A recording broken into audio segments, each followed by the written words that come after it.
Good evening, everybody. Good evening. Welcome, everyone.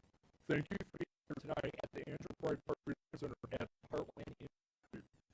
I'm Kyle Lakewood, Project Manager for Constitutional Reform.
In our Michael Perry Reserve Library, which is to the left of the stage. It is one of the best, without a doubt, collections of free market books in the entire Midwest, and it grows every day. You can even donate your books that you're no longer using to this library, and any donation is greatly appreciated. Fall is coming around the corner, so if you have relatives in college who would like to be immersed into a think tank to learn more about the principles we promote, contact us. We have plenty of room and much to share.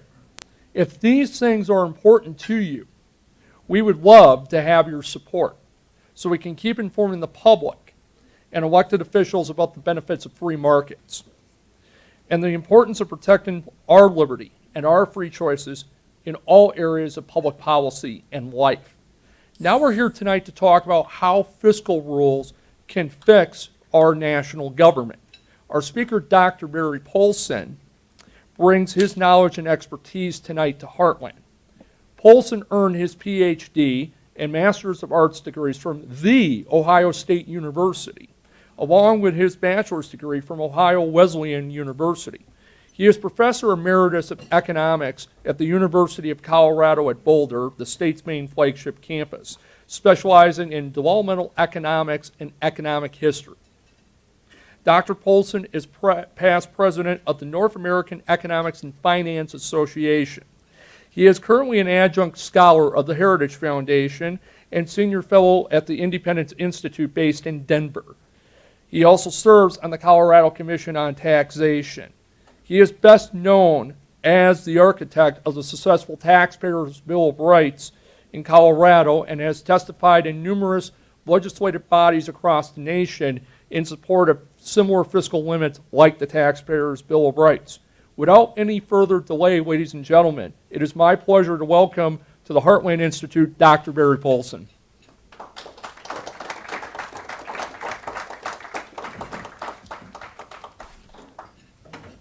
Thank you, Kyle. And thank you all for coming out tonight to talk about debt.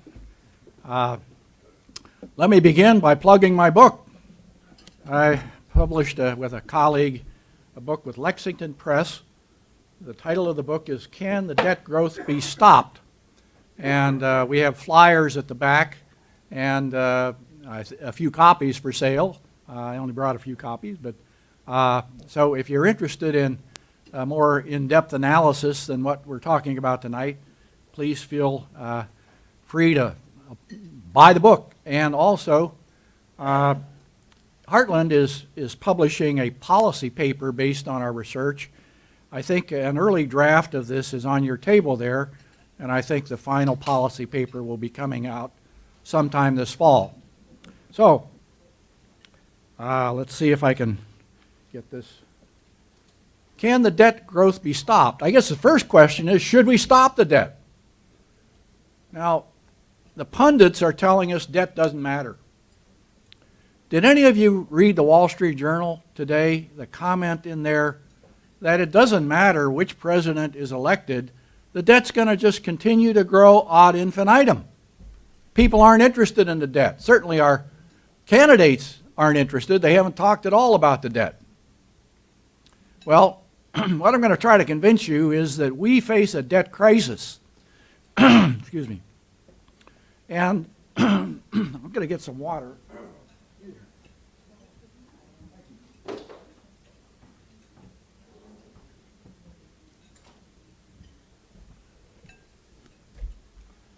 Over the past 2 decades, total debt in this country has more than doubled to $20 trillion.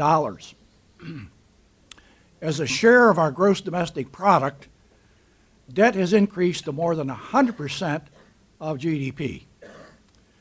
The Congressional Budget Office projects that under current law, we will continue to incur deficits and accumulate debt at an unsustainable rate.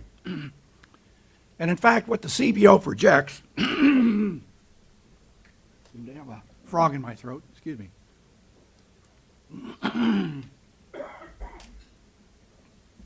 The CBO projects that under current law, the debt will grow at a rate that is not sustainable. It will be accompanied by retardation and stagnation in economic growth. And long before that happens, what we'll see is a very sharp increase in the risk premium on U.S. debt.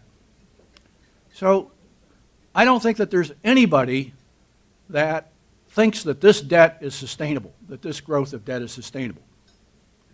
Why has this happened? What's wrong? Well, fundamentally, we have fiscal rules that don't work. And if we think of, we actually have, at the federal level, a balanced budget rule, a statutory rule. And it was introduced in the Graham-Rudin-Hollings Act in 1985. And it says the federal government must balance the budget annually. Now, obviously, something's wrong because the federal government hasn't balanced the budget in 30 years. We had 2 years in the late 1990s where they balanced the budget, but we have consistently incurred deficits and accumulated debt. So what's wrong? Well, because it's a statutory law, Congress finds it very easy to evade and circumvent the rule. And they do this every time that an emergency comes up.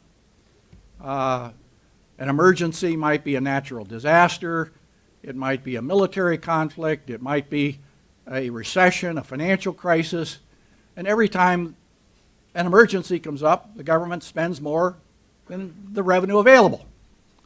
And we consistently incur deficits and accumulate debt. And a lot of this is because this money is off budget. It's a case where the Congress will pass something that might approximate a balanced budget, but then they'll say, okay, we have this emergency, so we need to spend another $100 billion for this military conflict or for this financial crisis.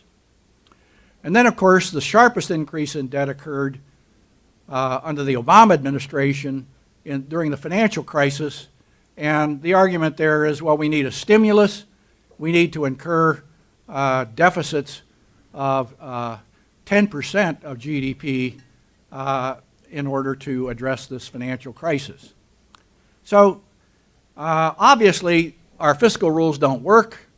And so the question is, what does work? And my colleague and I decided, well, let's take a look at some countries where they have effective fiscal rules. And we started several years ago looking and doing research on these European countries that have, in fact, constrained the growth of debt, and in some cases in Switzerland, actually reduced debt, and reduced debt as a share of GDP. The most successful is Switzerland. They have, over the past 2 decades, introduced fiscal rules that have not only limited the growth of debt, they actually reduced debt, and their debt to GDP ratio is now about 20%. 20%. We're over 100%. Something's wrong here. Okay. So how did they do this? What is this fiscal rule? Well, it's called a debt brake. And the way a debt brake works in Switzerland is that they start out each year with an expenditure limit. And in Switzerland, the limit on spending is determined by the growth of income. The government spending cannot grow more rapidly than the growth of income. And they estimate the long-run trend of growth of income, and that's their expenditure limit. But they also, as part of this debt brake, provide for emergencies. Instead of waiting around for an emergency to happen and then just plugging and throwing money at it off budget, they set aside money in an emergency fund out of their regular revenue. And that enables them to keep within this debt limit. They also set aside money in a capital investment fund. In years where they have a surplus above that spending limit, they put some of that money aside in a capital investment fund, and then they use that to finance capital spending and amortize the expenditures so that they never incur problems associated with that capital spending. And the essence of the Swiss debt brake is called a cyclically balanced budget. The idea is in periods of economic growth, you run a surplus, you use that surplus to offset deficits in periods of recession. So deficits must be offset by surpluses. You balance the budget over the business cycle. Notice the difference between a cyclically balanced budget and an annually balanced budget. It's very crucial. And the Swiss debt brake has a brake. And what the Swiss say is, we're not going to let deficits and debt get us into trouble. We're going to set a tolerance level for deficits as a share of GDP. And any time deficits start to approach that tolerance level, we slam on the brakes. We limit spending even more so we don't get in trouble. And we have a debt tolerance level. And any time the total debt starts to approach or exceed that debt tolerance level, we slam on the brakes. And we limit spending even more stringently so we don't get into trouble. The Swiss have had this debt brake in place. They combine a balanced budget, a cyclically balanced budget, with this debt brake. And they've had it in place for more than 2 decades. And as I say, the Swiss have been the most successful country in the world in reducing debt and getting that debt to GDP ratio down to a tolerable level. So my colleague and I said, we have an example of a country that successfully addressed the debt crisis. Because the Swiss were encountering this problem back in the 1980s and 90s, just as we were, unconstrained growth of debt. And they said, we need better fiscal rules. So we asked the obvious question, what would our fiscal policies look like if we had these rules? What if over the same period of time we had a cyclically balanced budget rule in place with a debt brake? And like many economists, we like to play around with models and analytical models, and we have a simulation model in which we measure the impact of these fiscal rules on fiscal policies and economic growth. And what's unique about our simulation model is it enables us to capture the positive impact of these rules on economic growth. Because if you're successful with these fiscal rules, what you're doing is reducing the amount of resources flowing to the government and increasing the amount flowing to the private sector, which is more productive. And we're also able to capture the positive effects of reductions in the marginal tax rate. And that's very important because these rules can stimulate higher rates of economic growth, which of course makes it easier to solve your problem. So we take our model and we simulate it. In 1993, we introduce a debt brake, the Swiss debt brake. And we estimate the impact that it would have had over the last 2 decades. Unfortunately, what we discovered is that while this would certainly have helped our problem, it would not have solved our problem. It would not have brought the debt down to tolerable levels, even with this Swiss debt brake in place. So we decided, well, maybe the Swiss debt brake is not stringent enough. What if we introduced an even more stringent fiscal rule? And this was based on research that we had done on state tax and spending limits. What if we limit the rate of growth of government spending to inflation and population growth? Now that is a stringent limit, because that means that government spending is going to grow less rapidly than income. Notice the Swiss debt brake allows government to grow at the same rate as income. Our rule basically says, okay, we're going to limit the growth of federal spending to population and inflation, population growth and inflation. But we added the other components of the Swiss debt brake. We added an emergency fund, and what we did was to take the actual emergency spending over the last 2 decades and say, what if we set up a fund to finance that level of emergency spending? And as in the case of the Swiss debt brake, in periods of surplus when revenue exceeds our spending limit, we spin off some of that surplus into an emergency fund. And we set the magnitude of that fund to finance the actual emergencies we experienced over that period. We also set up a capital construction fund, as the Swiss did. In this case, we said, let's take the average annual rate of growth of GDP and 10-year average. And when the actual growth exceeds that 10-year average, we're going to spend money off into this capital construction fund. When the growth is slower, we're going to take money from the capital construction fund and use it to finance capital expenditures. And the essence of this debt brake is a cyclically balanced budget. It means that over this 2 decades, you're going to have periods of growth and surplus revenue, and then you're going to have periods of recession where you're incurring deficits, but the two have to be offsetting, a cyclically balanced budget. And we also set these targets, as the Swiss do. What if we target the deficit at 3% of GDP? And any time deficits get close to that, we apply this brake more stringently. We limit spending even more stringently. We set our debt tolerance level at 60%. By the way, these are the numbers that are used by the European Union. When debt gets to be 60% of GDP, you better start cutting back on your spending more stringently. And as I said, the key to this analysis is dynamic scoring so we can capture the positive effects of this. Well, what's the bottom line? We have the actual federal spending, we have federal spending with a Swiss debt brake, and we have federal spending with our rule that we propose. What does it look like over this 2-decade period? Well, you'll see that on this, and I'm going to click my thing here, hopefully.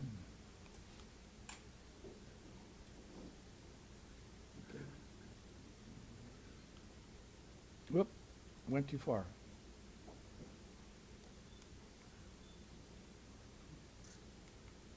Whoops.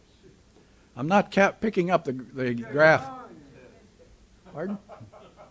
What am I doing here? I'm completely incompetent is the problem here.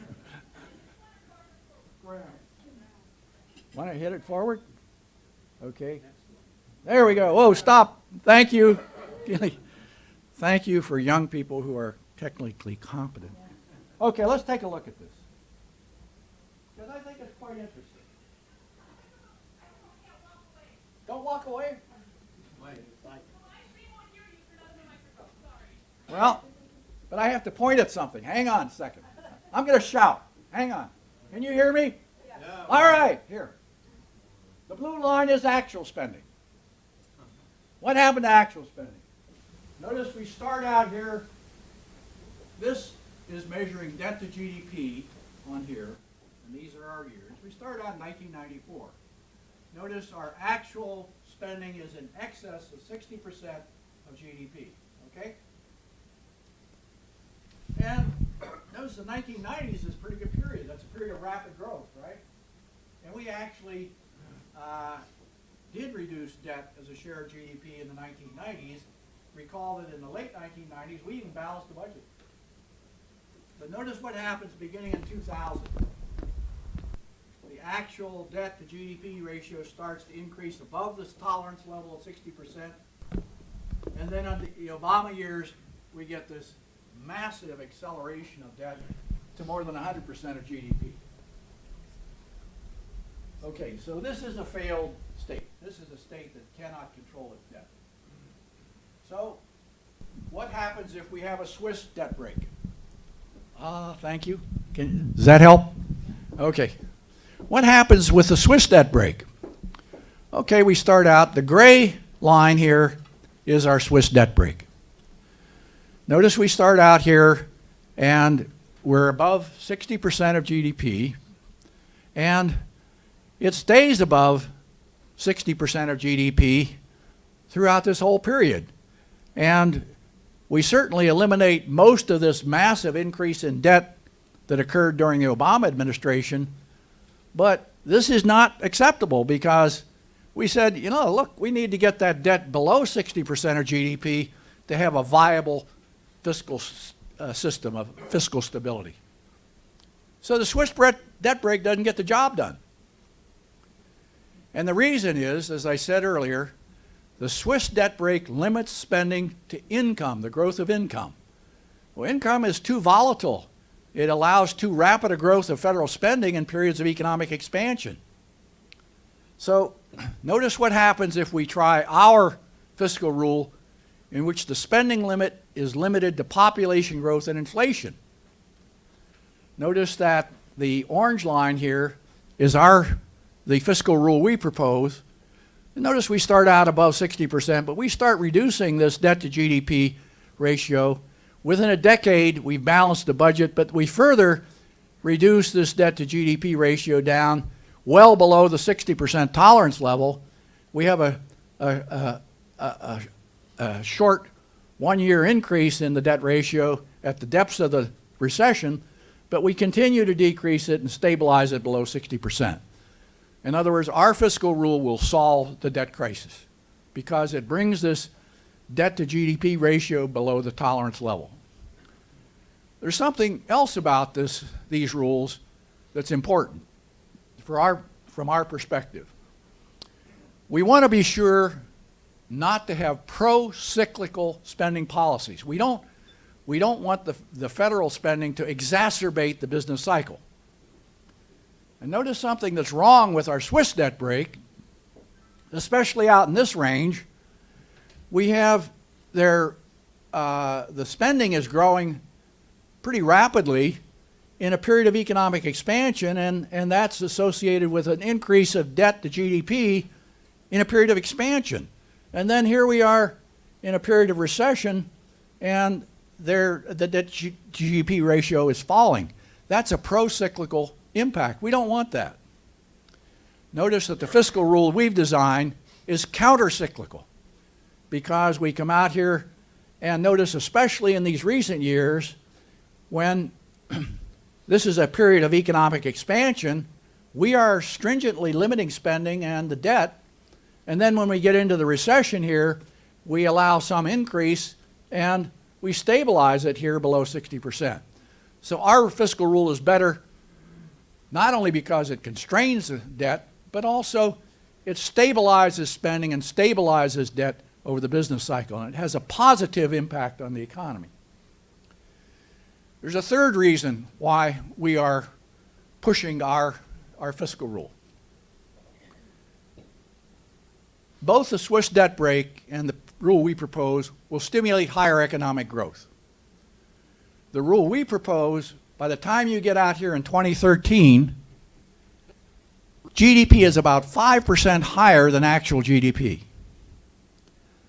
And the amount of stimulus to growth with our fiscal rule is greater than that with the Swiss rule for obvious reasons. We are imposing a more stringent limit on the growth of federal spending. Well, how much constraint is involved here? How much does spending have to be limited and constrained? Now, this is a key. These rules do not require a decrease in spending. What they require is a decrease in the rate of growth of spending. Now, this is very important because our critics out there are yelling at us and screaming, oh, these fiscal rules you're interested in would have a devastating effect. They would require draconian cuts in spending and very destabilizing. That's nonsense. In fact, what we find that with our fiscal rule, over this period of time, this would have required a very modest reduction in the rate of growth of federal spending from roughly something a little over 5% to something a little less than 4%. If we could have reduced the growth of spending 1% a year, we could have solved our problem. 1%. Now, having said that, and frankly, we were surprised at the fact that you can solve this problem with a modest reduction in the rate of growth of spending. Now, having said that, I have to warn you that this is this historical time period. We started doing some research. We've gotten a grant to do some research in which we do the same thing going forward. We use the Congressional Budget Office projections of fiscal policies over the next 10 years. And we begun to simulate what would the next 10 years from 2016 to 2026 look like with these fiscal rules. The results of our preliminary analysis are a little discouraging. And the reason is this. Going forward, we are facing three major headwinds that are much different than this historical time period. One is slower economic growth. I mentioned that we're already seeing the impact of this debt growth on economic growth. Over the long haul, for the last 150 years, the average, long-run average rate of growth has been about 3%. Do you know what it is the last 2 decades? Less than 2%. And the most recent projections are we're going to continue to experience slower economic growth over the next 10 years. That's a problem. Secondly, higher interest rates. Notice that over this whole period of time, interest rates have been falling, right? The CBO projects a dramatic increase in interest rates over the next decade. That's going to cost the federal government more. And the third problem is entitlement spending. Entitlement spending has been a problem, but it really becomes a problem as we go forward over the next couple of decades. It's going to absorb a larger and larger share of the federal budget. So our preliminary estimates are that solving this debt crisis going forward is going to be much more difficult. In fact, my guess, based on this initial estimates, we would have to keep the growth of federal spending less than 1% per year. Nobody in Washington is talking about a 1% growth in federal spending. I can guarantee you that. They are talking about much more rapid growth in spending. Now, another way to look at this, in my view, is, well, what if we do nothing? What if we don't? The hell with these fiscal rules. Let's just keep muddling along the way we're going. The longer you wait to impose this type of fiscal discipline, the more difficult it gets to solve the crisis. And I'm willing to say that if we wait another decade, if we wait till 2026, the problem becomes insurmountable. I don't think that we can solve it 10 years from now. Because if we impose rules like this 10 years from now, it will require a draconian cut in spending. We'd have to cut the federal budget in half because of these trends that are occurring. Now, I warned Kyle that I'm a professor and I have a 60-minute lecture, so I'm going to try to keep this reasonable here. Why should we do this? And how do we do it? How can we get fiscal rules in place? Thank you. Why should we introduce these fiscal rules? First of all, we argue that we're going to have to do what the Swiss did. We're going to have to incorporate a balanced budget and a debt break in the Constitution, because our statutory rules have not worked. You can't put it in statutes and leave it up to the discretion of Congress to follow the rules. The Swiss passed their debt break through a referendum with 80% approval, and it's in their Constitution. And believe me, they hold their politicians' feet to the fire. When those politicians violate those rules, you can be sure that that is communicated and citizens are aware of that, and that can cost people politically. So we have to have a constitutional balanced budget rule, and we have to have a debt break as part of that balanced budget rule in the Constitution. Well, how do we do it? We don't have a referendum at the federal level the way the Swiss do. What we do have is Article 5, and I know some of you have been following the Heartland Institute's doing a lot of work on Article 5. Article 5 says you can amend the Constitution in two ways. Either Congress can propose an amendment, or two-thirds of the states can, with a resolution for a constitutional amendment convention, the Congress must call a convention. We have 28 states that have now passed a resolution calling for a balanced budget amendment. And my view is that that is the best hope for, in our lifetime, getting rules into place in the Constitution that could actually work and address this debt crisis. So I don't think we should wait around for Congress anymore. Balanced budget amendments have been proposed in Congress for 40 years without any success. It's up to us as citizens. And I want to emphasize that the fiscal rules that we've designed here do address the problems or criticisms.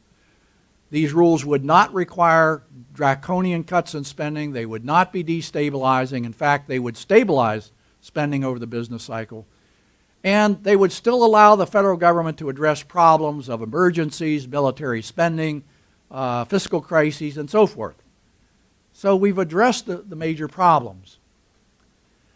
What these rules would require, however, is a fundamental change in the budget process, similar to what occurs in Switzerland and Sweden and some of the European countries. You have to start out each budget cycle with the targets, with the rules in place.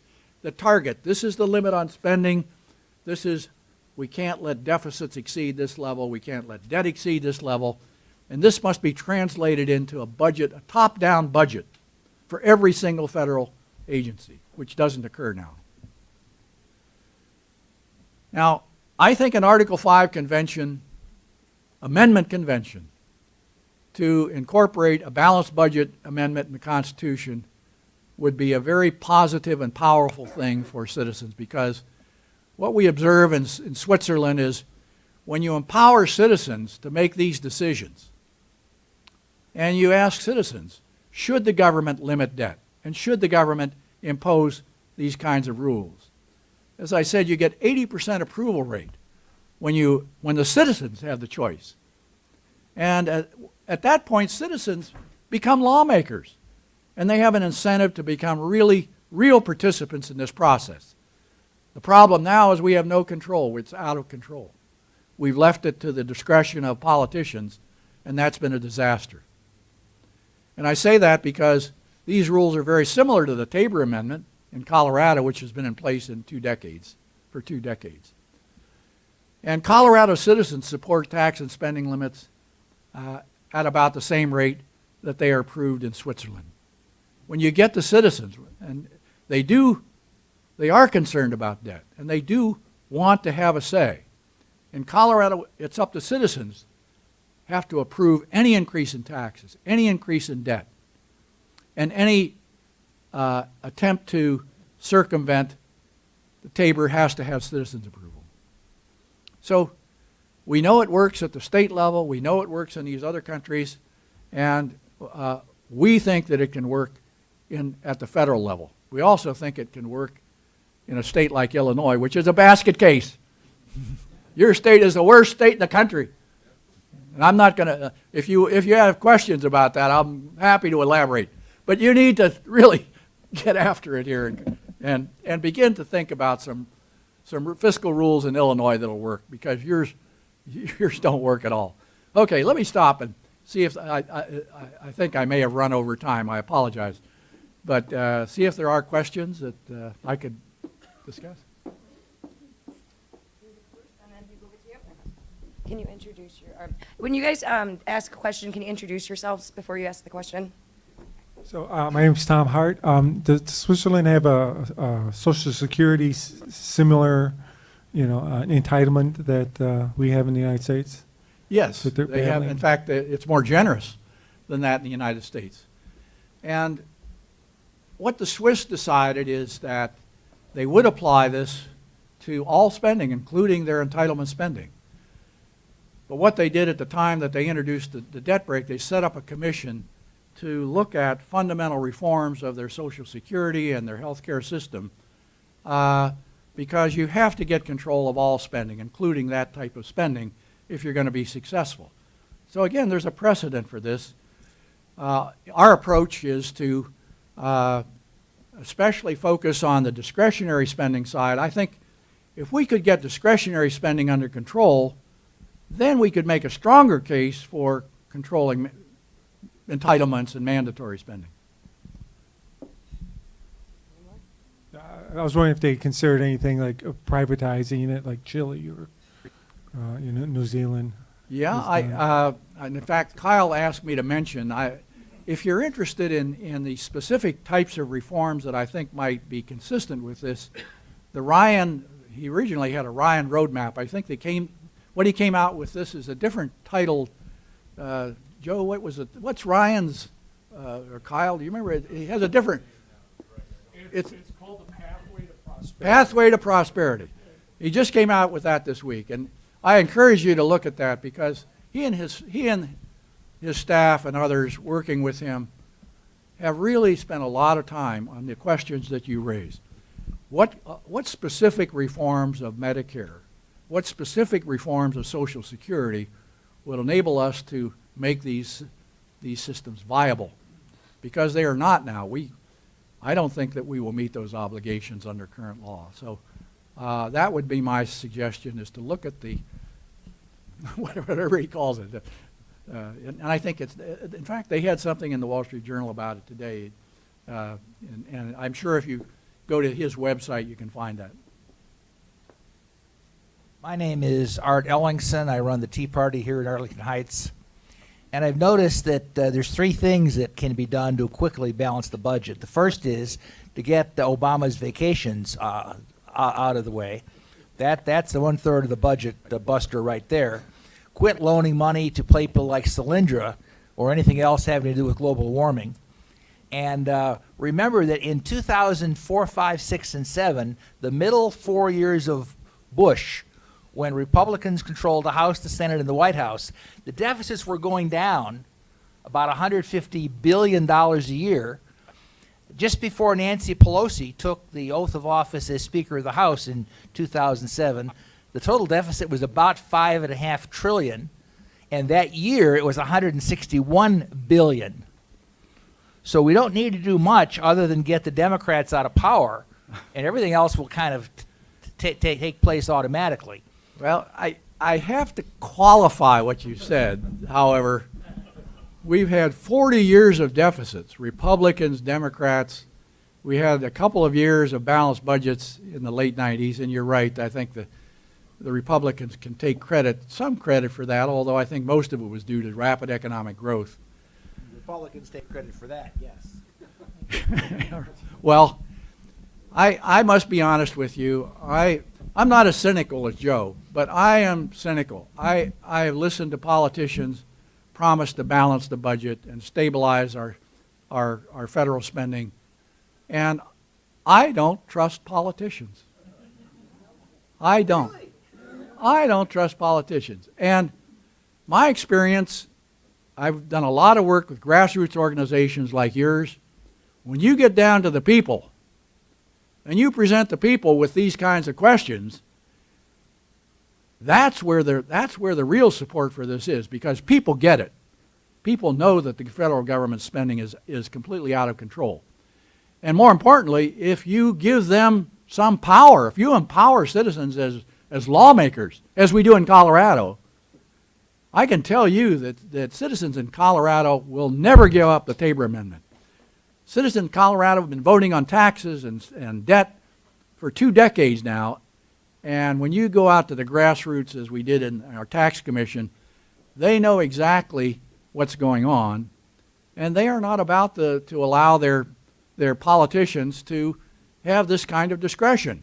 In these little towns in eastern Colorado, we held hearings. They said, they came to us and they said we needed a big sales tax increase to build this public building and so forth, and we voted it down. So they came back a couple of years later with a smaller tax increase. We voted that down.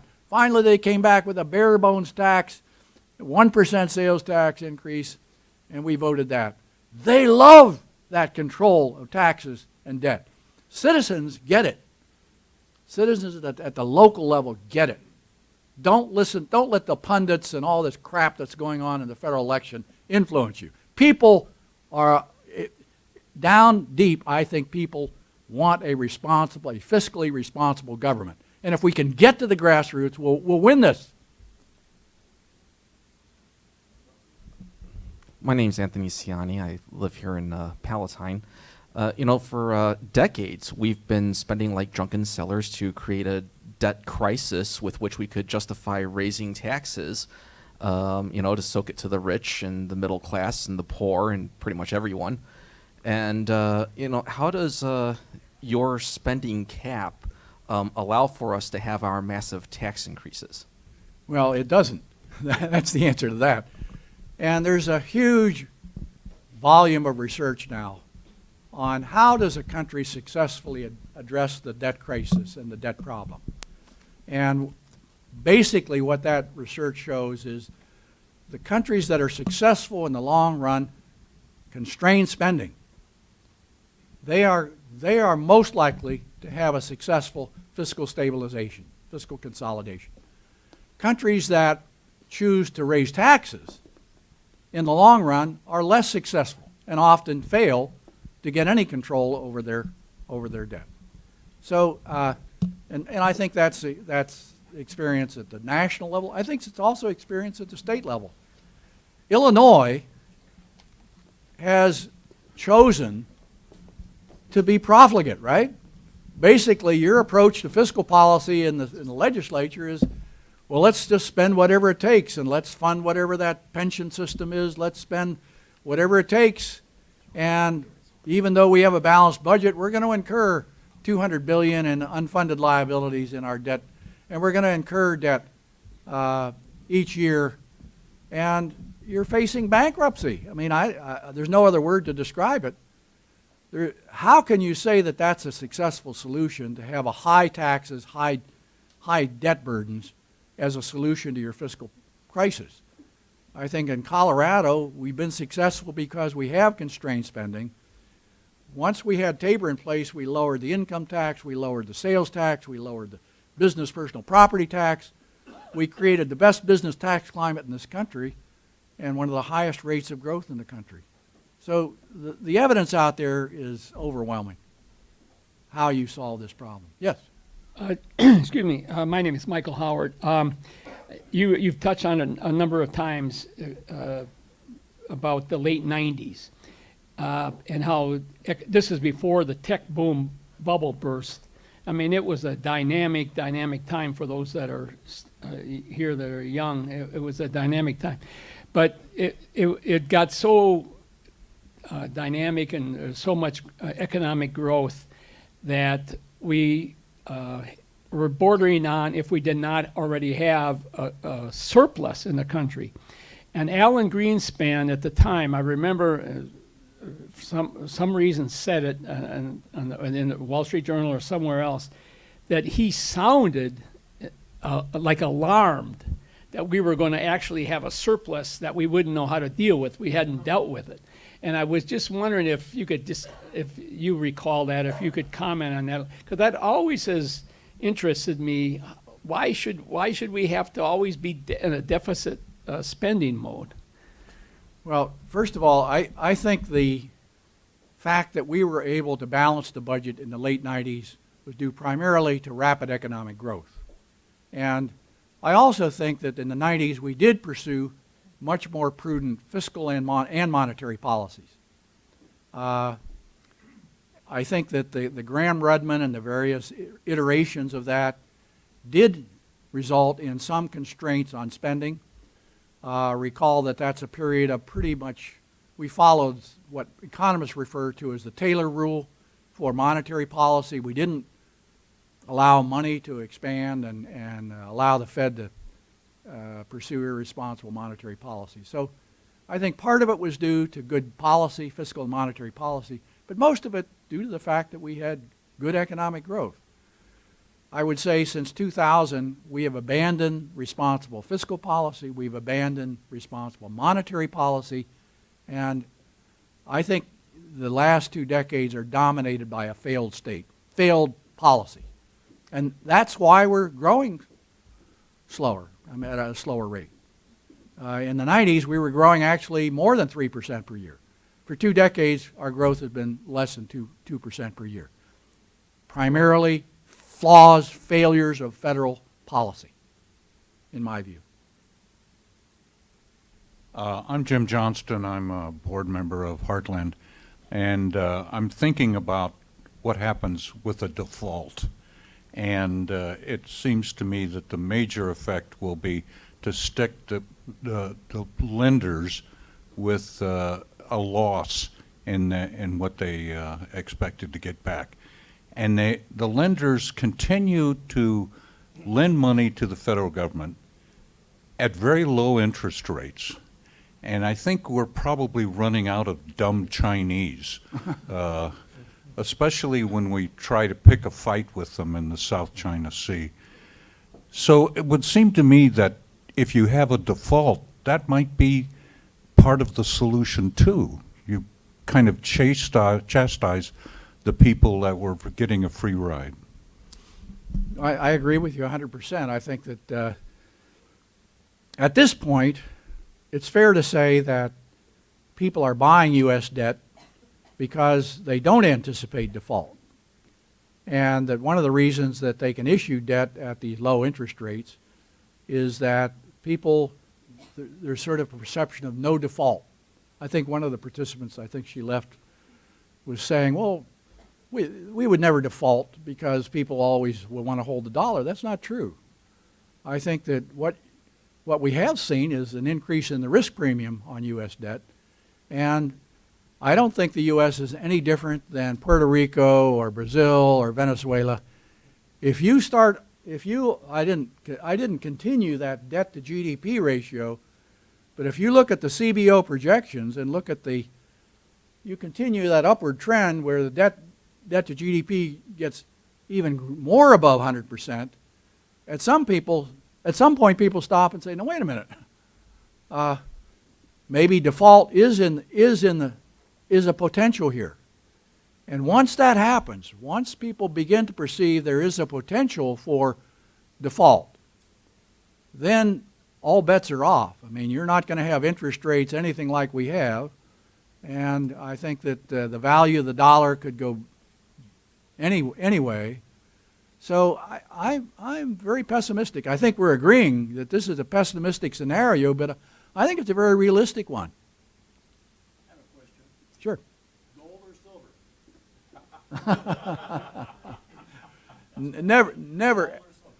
Never ask an economist how to invest money. Never. No, I know absolutely nothing about investments. I'm an index. I hold index funds. I don't even worry about investments. I wish I had the answer to your question. I do have some gold and silver, but I couldn't advise you. Hi, I'm Larry Greenberg from a congressional district that knows no limits on what programs they'd like to spend on. So my question is, where is the constituency for this? When we had a few years ago the idea of a government shutdown as a way of putting a temporary break on spending, it was considered to be the sky is falling. So, you mentioned Colorado, you mentioned Switzerland. Where else is this being done, and how do they get a constituency for this? As you point out, there's no constituency for this in the presidential campaign right now. Well, as I say, we studied a number of European countries, and this is ubiquitous.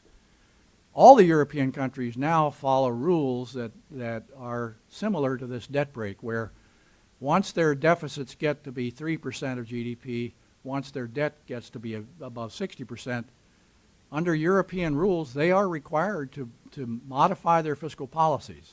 Excuse me, why is 60% a magic number?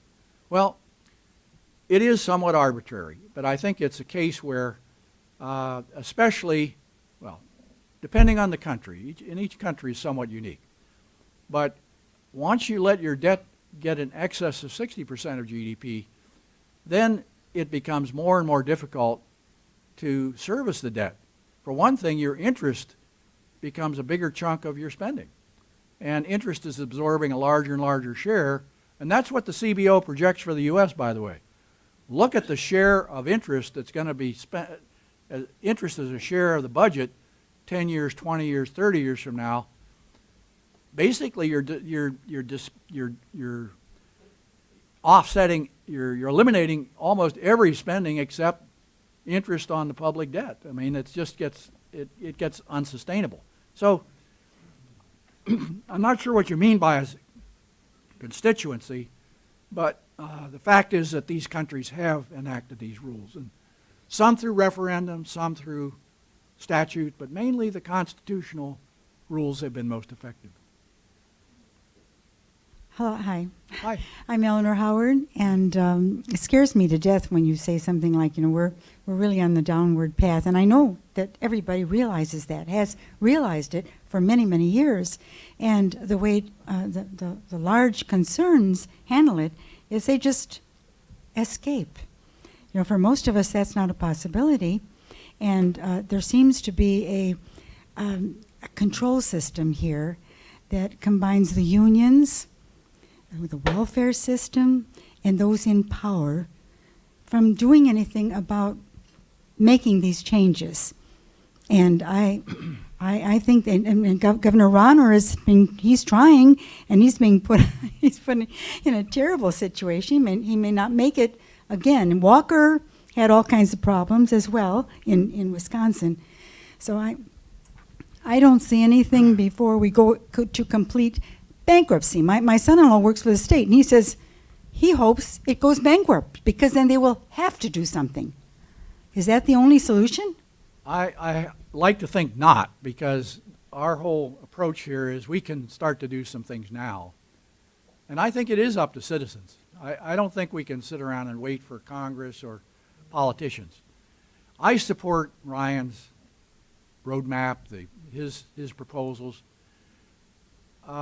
I think that he's going to have some success with that roadmap. On fiscal policy, I'm not seeing a lot of success.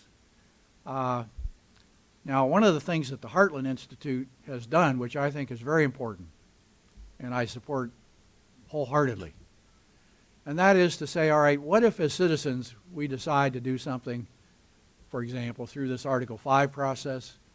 What if we mobilize support for a balanced budget amendment through an Article 5 amendment convention? I work with a group called the Balanced Budget Amendment Task Force. You can find that on a website.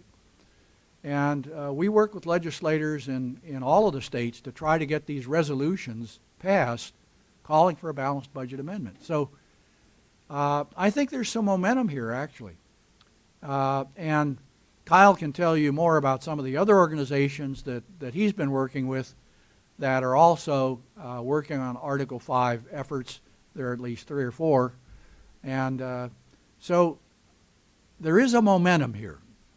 I think that groups like the Heartland are having some success in, one, communicating problems as we're doing tonight, and also beginning to work with and try to bring together some of the groups who are trying to amend the Constitution under Article 5. Some of the groups are working better than others. Some of the these groups are sort of negative, but that's a different story. But don't give up. I mean, it is up to us. And it is up to us working in think tanks and organizations like this at the grassroots that I think can build the momentum for this type of reform. We got time for 2 more questions, so we got this one from this gentleman over here. Yeah, Go ahead, this is Steve. this is David Perenboom. You referred to the European countries as kind of, sort of having their house in order fiscally, but surely you can't mean all of them. I mean, there's the pigs, which is the Portugal, Italy, Ireland. I think Ireland's maybe okay now. This was a couple years ago, but then the Greece and Spain, they have debt ratios over 100, do they not? No, actually, our debt ratio exceeds that for Spain. We are more highly indebted than Spain. Excuse me, Spain, Greece, yes. The U.S. is one of the most highly indebted countries in the world now. And some of those countries do have debt to GDP ratios well under 100%. But you're absolutely right. I mean, this is the problem in Europe. You have the prudent countries in the northern tier of countries, and then you have these profligate countries pursuing irresponsible fiscal policies in the southern tier. And that's why that monetary union is falling apart. That's why it may be the European Union will fall apart. So I didn't mean to imply that they all were successful, but Scandinavian countries, I was just in Scandinavia this last week with my wife on a cruise. And if you want your bank to hold money, you have to pay the bank interest. And they have negative interest rates there. And, you know, these are countries that, believe me, are well along in terms of prudent monetary policies, fiscal policies, and it's reflected in things like their interest rates. We actually, I've got he's got a question, I have a question for you as well. So, as you know, we have Senator Durbin in this state, and, you know, he's great and wonderful and takes care of his constituents. And, you know, come 2017, he's going to be the majority leader in the Senate and running our Senate. And he's got a wonderful, wonderful plan for dealing with our debt right now, and that is to go to the basement of the Treasury, spin up the printing presses, make a lot of paper, and just pay it back with cheaper dollars. That's what we're doing now. I mean, this isn't something for the future. This is what we're doing now. So the outcome, I think that's part of this problem. Basically, the Fed has monetized the debt. That's what's happening. Yes. Hi, Barry. It's Lindsay. I'm a government relations coordinator here. Yeah. I just read an article by Ron Johnson that was in the Wall Street Journal where he brings up the $104 trillion in debt that's projected for the next 30 years, and it's all coming from Social Security, Medicare, and the interest on that. What would you say to millennials that are going to be dealing with this while we have, you know, a stagnant economy, college debt, you know, very bad economic forecast for people that are like 20 to 30?